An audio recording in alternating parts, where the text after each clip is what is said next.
வணக்கம் உறவுகளே.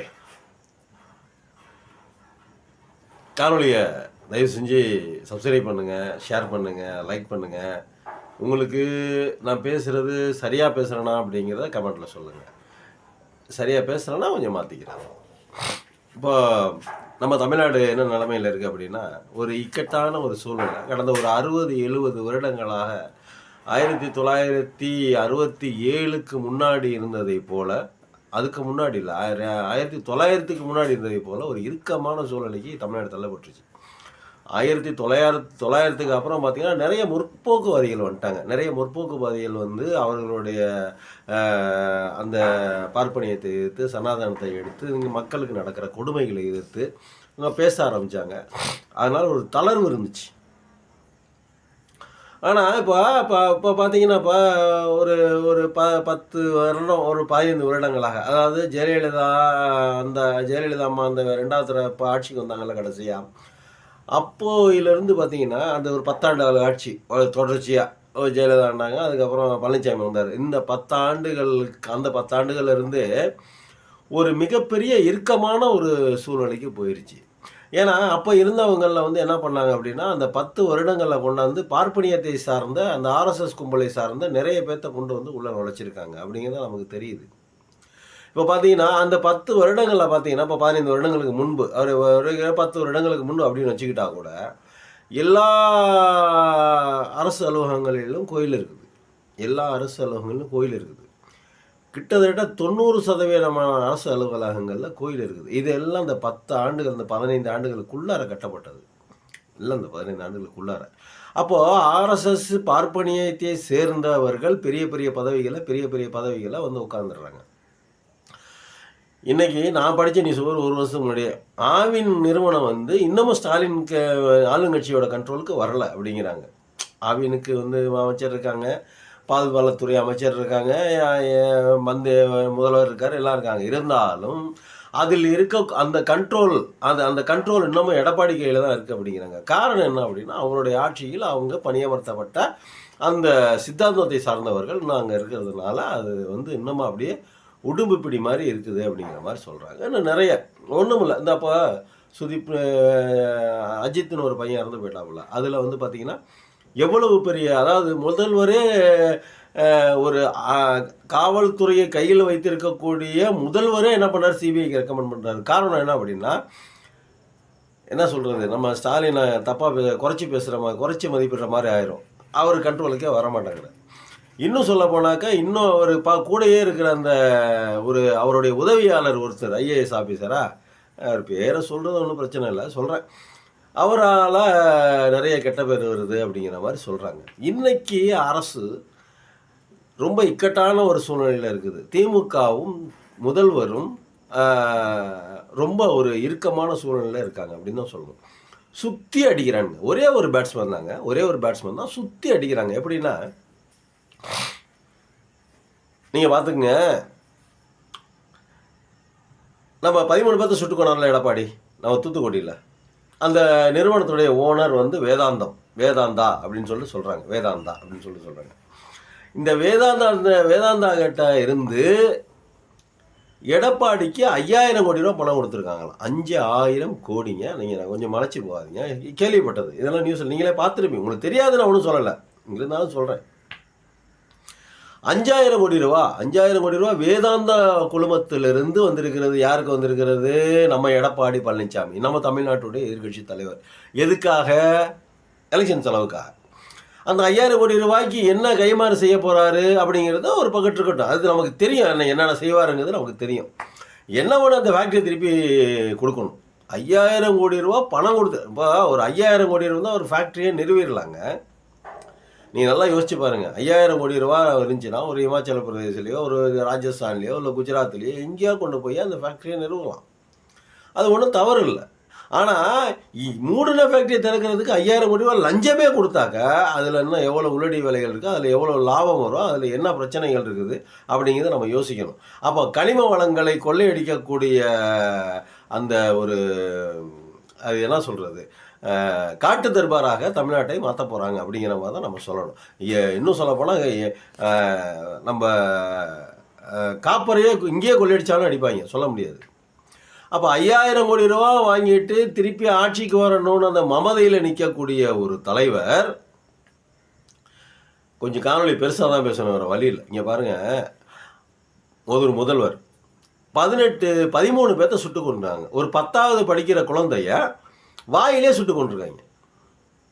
கரெக்டாக குறி பார்த்து வாயில சுட்டுருக்காங்க. அப்போ எவ்வளவு திறமசாலியாக இருந்திருப்பான் அந்த போலீஸ்காரன். அதுக்கிட்ட ஒரு பக்கத்து அந்த 10வது படிக்கிற குழந்தைய சுட்டு கொள்ளணும்னு அவனுக்கு யார் ஐடியா கொடுத்தது? எந்த முட்டால் அவனுக்கு ஐடியா கொடுத்தது? முதல்வர் மறுநாள் காலம் என்ன சொல்கிறார் பத்திரிகையாளர்களில், நான் வந்து உங்களை மாதிரி தான் நானும் டிவியை பார்த்து தான் தெரிஞ்சுக்கிட்டேன் அப்படிங்கிறாரு.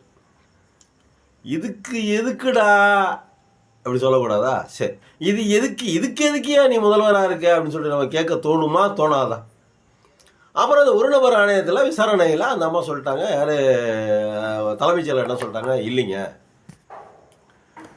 இல்லைங்க நாங்கள் வந்து ஒவ்வொரு தடவையும் நாங்கள் வந்து ஒவ்வொரு நிமிஷம் எவரி செகண்டும் நாங்கள் வந்து அப்டேட் பண்ணிட்டோம் முதல்வருக்கு அப்படிங்கிறாங்க.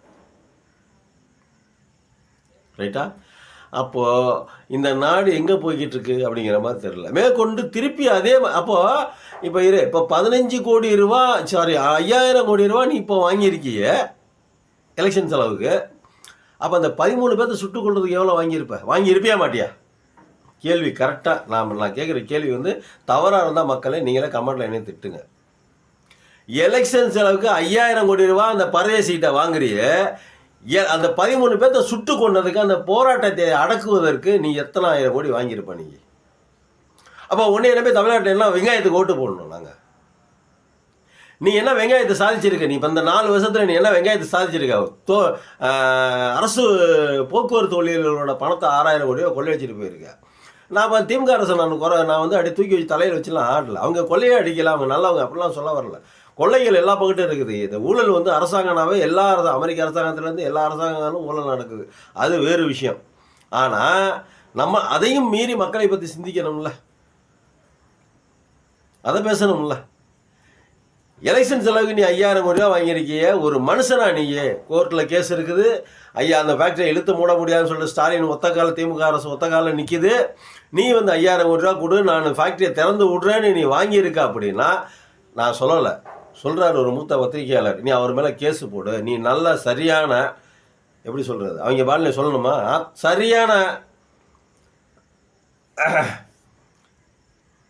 சரியான ஒரு முன்னாள் முதல்வராக இருந்தால் நீ கேஸு போடியா? நீ அவன் மேலே, அந்த பத்திரிகையாளர் மேலே கேஸு போடு.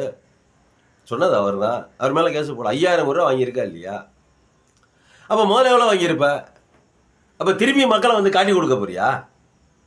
கூட்டி கொடுக்குறத விட மோசமான ஒரு தொழில் காட்டி கொடுக்குறது தெரியுமா?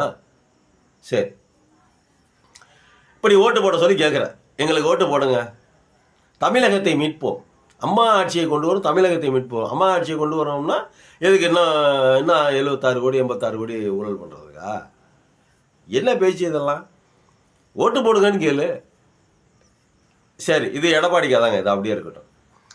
விஜய்க்கு வந்து 2000 கோடி ரூபா கொடுத்து கட்சி ஆரம்பித்து நீ வந்து திமுகவை காலி பண்ணணும் அப்படின்னு சொல்லிட்டு 2000 கோடி ரூபா கொடுத்துருக்காங்களா விஜய்க்கு? 2000ங்க, ஒரு காசு 2 காசு இல்லை, 2000 கோடிங்க. நீங்கள் யோசிச்சு பாருங்கள், இந்த வீடு முழுசாக அடுக்கணும் 500 ரூபா கட்ட. இந்த வீடு மொத்தமும் நான் குடியிருக்கிற அந்த ஷெட்டில் தான் உட்காந்து பேசிகிட்டு இருக்கேன் அவங்கள்ட்ட. சிமெண்ட் அடுக்கிற ஷெட்டு, இந்த ஷெட்டில் தான் வந்து பேசிகிட்டு இருக்கேன், பின்னாடி ஸ்க்ரீன் கட்டிக்கிட்டு. இந்த ஷெட்டு ஃபுல்லாக அடுக்கணும் 2000 கோடி ரூபான்னா. நீங்கள் நல்லா சிந்திச்சு பாருங்கள் மக்களே. நீ ஒரு நடிகன், நான் வந்து மக்களுக்காக வந்தேன், 300 கோடி ரூபா இழந்துட்டு வந்திருக்கேன் அப்படிங்கிற. நீ மொத்த சொத்து உனக்கு 1000 கோடி ரூபா இருக்குன்னு வச்சுக்க. இப்போ அந்த 2000 கோடி ரூபா சேர்த்துச்சின்னா நீ மேற்கொண்டு செலவு பண்ண போகிறதில்ல. என்ன எலெக்ஷனுக்கு காசு தருவாங்க, எல்லாத்துக்கும் காசு தருவாங்க. நீ எத்தனை பேரை கொண்டாலும் உன்னை வந்து கண்டுக்க மாட்டாங்க, விட்டுருவாங்க. எலெக்ஷனுக்கு என்ன மேற்கொண்டு காசு தருவாங்க. அந்த 2000 கோடி ரூபா உனக்கு சேவிங்ஸு. அது நீ ஒன்றை இருக்கிற ஒரு 1000 கோடி ரூபா இருக்குன்னு வச்சுக்க. அந்த 1000 கோடி ரூபா, இந்த 2000 கோடி ரூபா, 3000 கோடி ரூபா சேர்த்து வச்சுட்ட நீ தமிழ்நாட்டு மக்களை கொள்ளையில் விட பார்க்குறியடா. இதெல்லாம் எந்த விதத்துலடா நியாயம்? நீ உனக்கு 1000 கோடி ரூபா சம்பாரிச்சு கொடுத்த இந்த ரஜினிகாந்த் படம், ஒரு துளி தங்க காசுக்கு 1 பவுன், ஒரு துளி வேர்வைக்கு 1 பவுன் தங்க காசு கொடுத்தது தமிழ் அல்லவா அப்படின்னு சொல்லிட்டு சொன்னான்ல. அந்த மாதிரி உன்னைய வந்து அள்ளி அள்ளி உனக்கு காசை கொடுத்து 200 கோடி 300 கோடி கொடுத்ததுக்கு காரணம் இந்த தமிழ்நாடு ரசிகர்கள்ரா. இந்த தமிழ் மண்ணில் பிறந்தவனுங்க.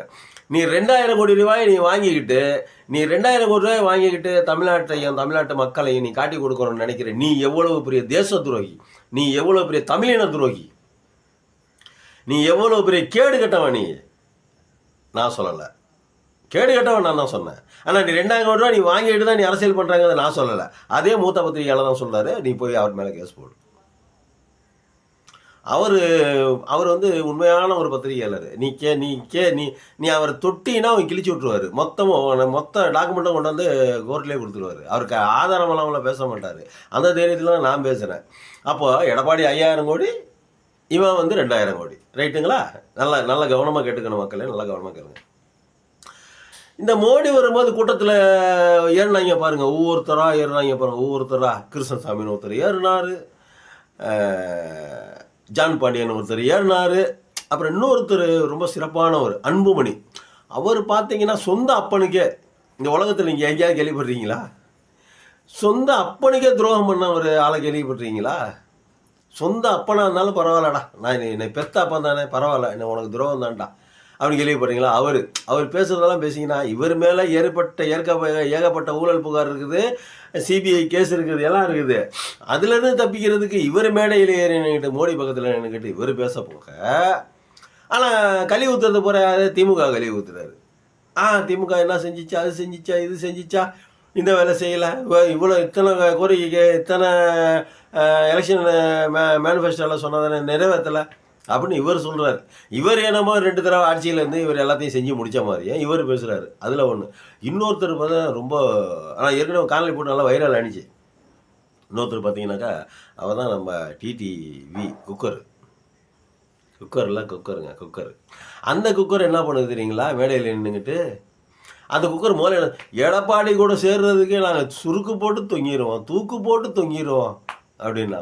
ஆனால் மேடையில் ஏறி கொஞ்சுறாங்க, கொலாவுறாங்க. என்னடா நடக்குது தமிழ்நாடு அரசியல்? ஏன்னா பணம் ஆனால் ஏன்னா அரசியலுங்கிறது மக்களுக்கு சேவை செய்கிறது. நீ பணம் சம்பாதிக்கிறது மட்டுமே அரசியலுக்கு வரணும். எதுக்குடா நீங்களாம் அரசியலுக்கு வரீங்க? ஒன்றுமே புரிய மாட்டேங்குது. அதாவது மக்களே நல்லா சிந்திங்க. ஓரளவுக்காவது நியாயம் இருக்கணும், ஓரளவுக்காவது தர்மம் இருக்கணும். நம்ம செய்கிற செயலை குறைந்தபட்சம் நியாயம், குறைந்தபட்சம் தர்மம், குறைந்தபட்சம் வரம் ஒரு செயலை இருக்கணும்ல. இது 3மே உண்மைதான். இல்லை சொல்கிறேன், வாயில் அப்படி வருது, என்ன பண்ணுறது, இருக்கணும்ல. அது கூட இல்லாமல் நேற்றுக்கு ஒன்று பேசுகிறது, முந்தாள் ஒன்று பேசுகிறது, இன்றைக்கி ஒன்று பேசுகிறது, நாளைக்கு ஒன்று பேசுகிறது, நாளான்னைக்கு ஒன்று பேசுகிறது, இன்றைக்கி பேசுகிறத மறந்துடுறது. இது என்னடா அரசியல்? தமிழ்நாடு எங்கடா போயிட்டு இருக்குது? எப்படியாப்பட்ட தலைவர் வாழ்ந்த மண் இந்த மண்? தந்தை பெரியார், பேரறிஞர் அண்ணாதுரை, முத்தமிழறிஞர் கலைஞர், மு.க. ஸ்டாலின், புரட்சித் தலைவர் எம்ஜிஆர், ஜெயலலிதா, இன்னும் சொல்லப்போனால் நெடுஞ்செழியன், அன்பழகன், இன்னும் ஏகப்பட்ட பேர். எவ்வளவு தரமான அரசியல், தரமாக இருந்த அரசியல் தமிழ்நாட்டில் தரங்கெட்டு போய் இன்னைக்கு நடுரோட்டில் கதறி துடிக்குது அரசியல். இன்னைக்கு தமிழ்நாட்டினுடைய வீதிகளில் அரசியல் கதறி துடிக்கிறது அப்படின்னு தான் சொல்லணும், சொல்ல வேண்டியிருக்குது. வேறு வழி இல்லை. இவங்க எல்லாம் சேர்ந்துக்கிட்டு என்ன பண்ண, அவனோட டார்கெட் என்ன? திமுகவை காலி பண்ணணும். திமுக ஊழல் செய்யுது.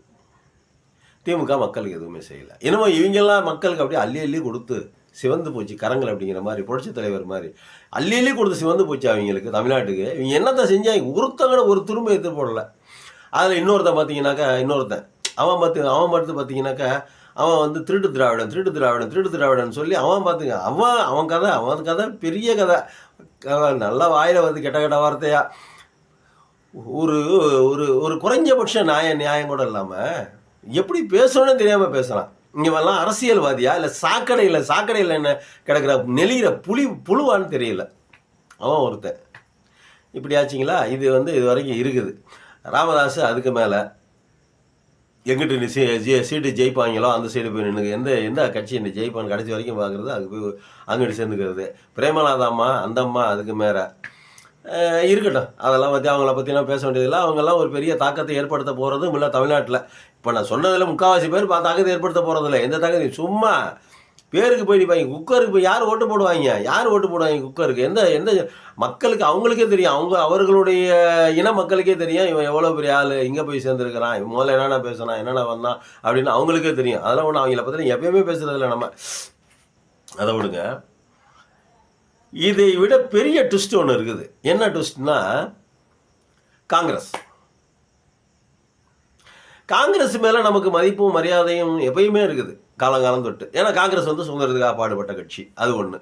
அது முதலாவது காரணம். இரண்டாவது காரணம், தன்னுடைய குடும்பத்தை நாட்டுக்கு அர்ப்பணித்தது.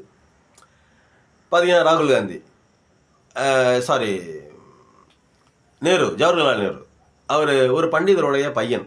அவங்க அப்பா சொல்லுவாங்க, அதெல்லாம் உண்மையாக பொய்யாலாம் தெரியாது, உண்மை சான்று காட்டலாம் கேட்காதீங்கன்ட்ட. அந்த காலத்திலேயே 1800 சீரியல்லையே அவங்க அப்பாலாம் ஒரு மணி நேரம் வாதாடுறதுக்கு வெளிநாட்டு கோர்ட்டுகள் 50,000 அப்படின்னு சொல்லிட்டு வாங்குவாராம். உண்மையாக பொய்யெல்லாம் தெரியாதுங்க, திட்டாதீங்க நம்மளை. என்ன கமெண்டில் சொல்லுங்கள், நீங்கள் சொன்னது பொய் தம்பி அப்படின்னு சொல்லுங்கள், நான் ஏற்றுக்கிறேன்.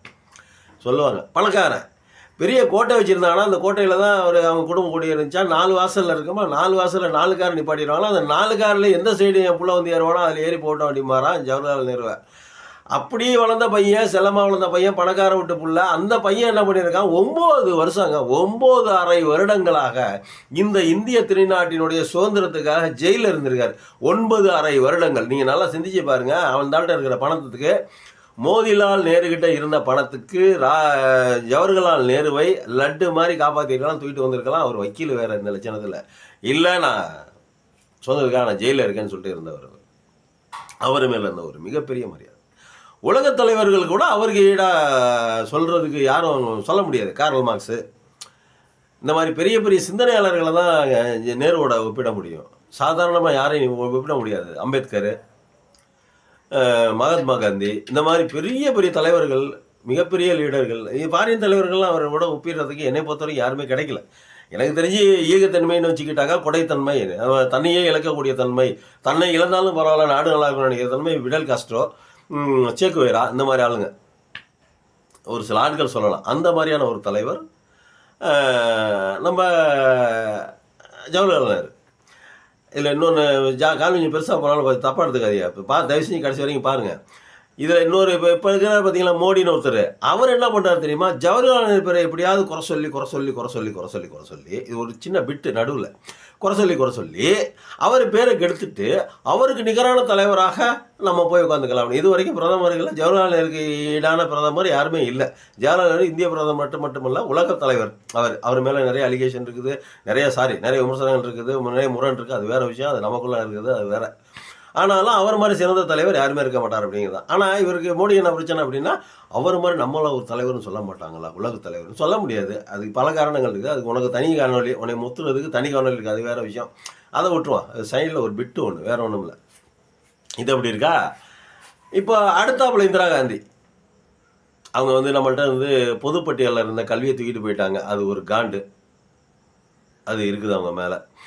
இரண்டாவது எமர்ஜென்சி கொண்டு வந்தது, அது ஒரு காண்டு. அந்த எமர்ஜென்சி பீரியடில் திமுக அந்த எமர்ஜென்சி கொண்டு வந்தது கூட ஒரு விதத்தில் நல்லதுன்னு தான் நினைக்கிறேன். ஏன்னா திமுக அப்பொழுது ஸ்டாலின் பாதிக்கப்பட்டார், கருணாநிதி அவர்கள் பாதிக்கப்பட்டதுக்கு, இப்போ கலைஞர் அவர்கள் பாதிக்கப்பட்டார், திமுக நிறைய பேர் பாதிக்கப்பட்டாங்க. அதில் அதனால் அவர்களுடைய அரசியல் ஈகம் நமக்கு தமிழ்நாட்டுக்கு தெரிந்தது, அது மாற்று கருத்து இல்லை. அதனால் நல்ல என்னை பொறுத்தவரை நல்லது. இவர்கள் இப்படியெல்லாம் கூட மக்களுக்காக பாடுபடுவாங்க அப்படிங்கிறது அப்போ தெரிஞ்சது அந்த எமர்ஜென்சி பீரியடில். இன்னொன்று என்ன அப்படின்னா, நம்ம கச்சத்தீவை தாரை வார்த்தது இவர்களுடைய காங்கிரஸுடைய கட்சியில். அது ஒரு நமக்கு ட்ராபேக்கு. இவ்வளவு தாங்க. ராஜீவ் காந்தி, அவர் நம்ம மண்ணில் உயிரை நீத்தார். அது யாராக இருந்தாலும், என் அண்ணனாக இருந்தாலும், என் தம்பியாக இருந்தாலும், சொந்த தமிழனாக இருந்தாலும், கூட பிறந்தவனாக இருந்தாலும் அவரை கொண்டிருக்கக்கூடாது. கொண்டது தப்பு தான். அது ஒரு பக்கத்து. அவருடைய இறப்பு நம்ம மண்ணில் நிகழ்ந்திருக்கக்கூடாது. இந்த தமிழ் மண்ணில், இந்த அருமையானது ஒரு தமிழ் மண்ணில் நடந்திருக்கக்கூடாது. அது ஒரு இவ்வளவுதாங்க நம்ம காங்கிரஸ் மேலே இருந்த இது. அதுக்கப்புறம் வந்தார் சோனியா காந்தி அம்மா வந்தாங்க. அந்த அம்மாவை ஒரு வார்த்தை சொன்னாங்க, இந்த அம்மா வெளிநாட்டு பெண்ணு, இந்த அம்மா எப்படி இந்தியாவில் பிரதமர் ஆகலாம் அப்படின்னு அந்த அம்மா மேலே நமக்கு ஒரு பிரியம் வந்துச்சு. வெளிநாட்டு பொண்ணா உள்நாட்டு பொண்ணா, நாட்டெல்லாம் நிர்வாகம் பண்ணுறாங்கடா, அது போதாதடா அப்படின்னு கேட்க தோணுச்சு. கேட்டோம். இன்னொன்று என்ன அப்படின்னா, ராகுல் காந்தி ராகுல் காந்தி முற்போக்குவாத சிந்தனைகளை பேசினார். ஸ்டாலின் கூட சேர்ந்துக்கிட்டு நிறைய முற்போக்குவாத சிந்தனைகளை நம்ம பேசினார், எடுத்தார். பிஜேபியை நேரடியாக எதிர்த்தார், இன்னும் எதிர்க்கிறார், அது மாற்று கருத்து இல்லை. அவர் மேலே ஒரு பிரியம் இருந்தாலும் அவர் கொஞ்சம் குழந்தை மாதிரி. அவர் பார்த்தீங்கன்னா நம்ம நடைபெறும் போது எந்த ஒரு ஈகோவும் இல்லாமல் அவர் வெள்ளேந்தியான ஒரு மனசு. சின்ன குழந்தைங்களாம் இருந்தாலும் சரி, புரட்சித் தலைவர் எம்ஜிஆர் எப்படி போய் பாட்டியை போய் கட்டிப்பிடிப்பார் பார்த்தீங்களா, அந்த மாதிரி இவர் நல்ல ஒரு மனிதாபிமானத்தோட ஒரு மனிதராக நாம் பார்க்க வேண்டிய ஒரு தலைவர், ஒரு இளம் தலைவர், வளர்ந்து வரக்கூடிய தலைவர், நல்ல மனுஷன். அவர் மேலே மரியாதை இருக்குது.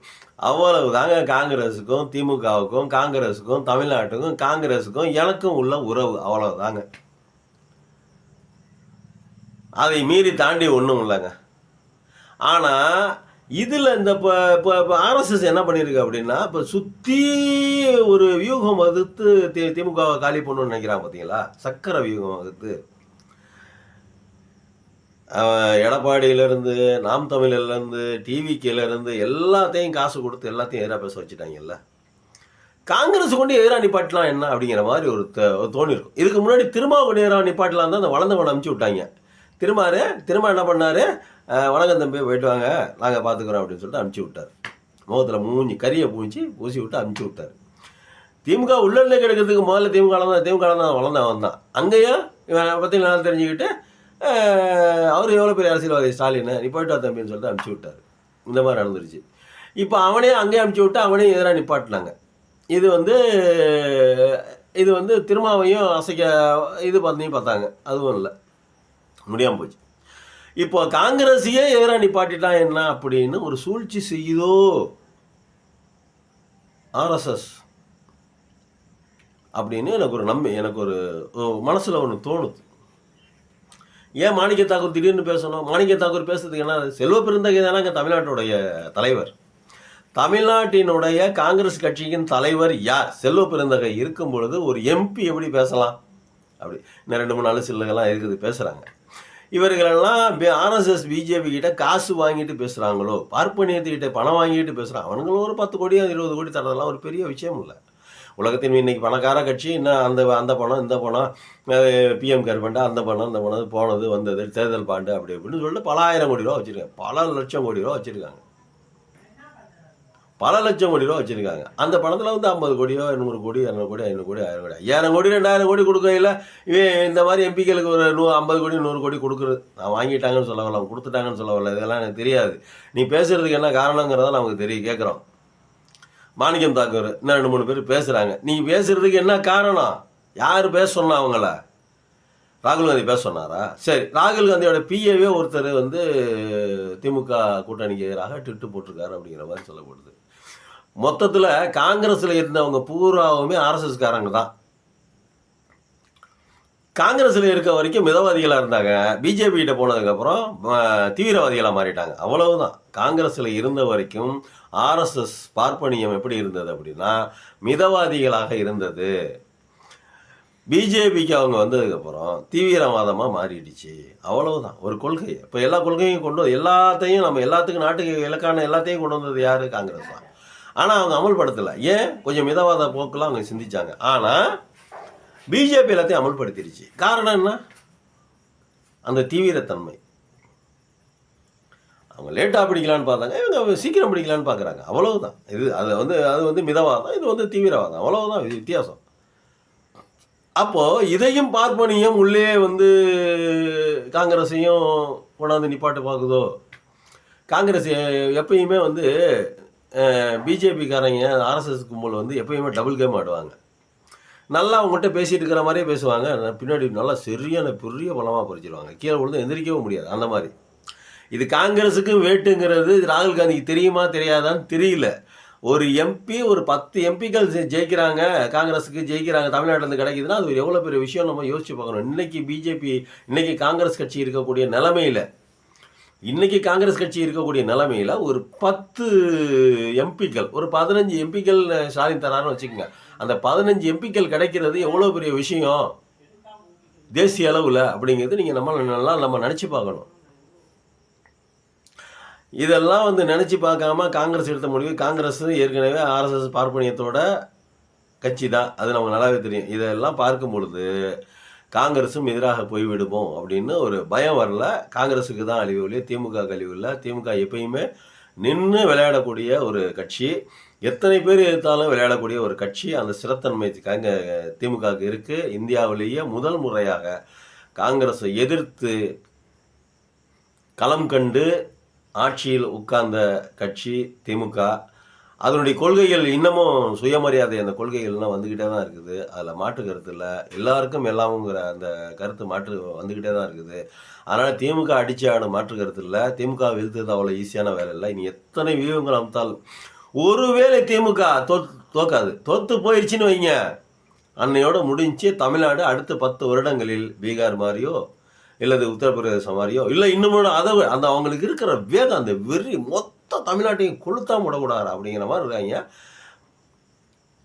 மேலாதிக்க சக்திகள். அந்த சக்திகளுடைய இருக்கிற கோபத்துக்கு வெறிக்கின 10 ஆண்டுகள்லாம் முதல்ல கல்வியை உருவிடுவான். அதுக்கப்புறம் படிப்படியாக எல்லாத்தையும் உருவி தமிழ்நாடை நிர்வாணமாக்கி தமிழ்நாடை உத்தரப்பிரதேசத்தை விட மோசமான ஒரு மாநிலமாக மாற்ற துடிக்கக்கூடிய இந்த 26 தேர்தல் அந்த அளவுக்கு ஒரு நெருக்கடியான தேர்தல். அதனால் தமிழக மக்களாகிய நாம் தான் சிந்திக்கணும். நன்றி, வணக்கம்.